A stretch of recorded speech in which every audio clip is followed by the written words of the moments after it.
Нет, сезон очень слабенький. В принципе, да. Мне показалось, людей было меньше. Очень доволен. Классный был сезон. Мы да. Мы да. Не совсем.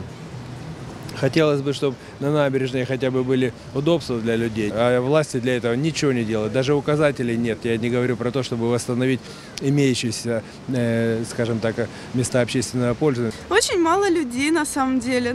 Ну как, они как бы есть, но я так поняла, что у людей нет денег. Ну, хотелось получше, конечно. По сравнению с прошлым годом хотелось бы получше. А так хорошо. Ну, так себе, не очень, но, в принципе, нормально. Относительно. В принципе, доволен. Ялтинцы, они из года в год плачутся.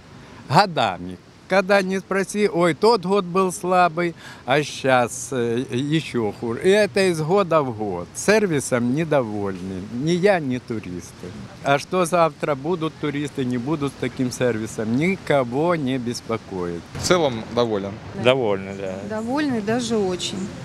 Могло бы быть и лучше, но в принципе неплохо.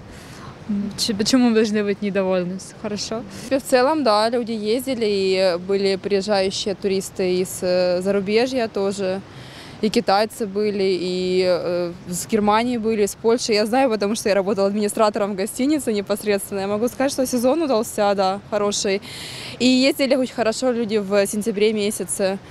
Вот вплоть до нынешнего времени туристы были. Если большая очередь на Керченской переправе, это свидетельствует о том, что сезон был, состоялся, выезжающие есть и много. Нет, недовольны.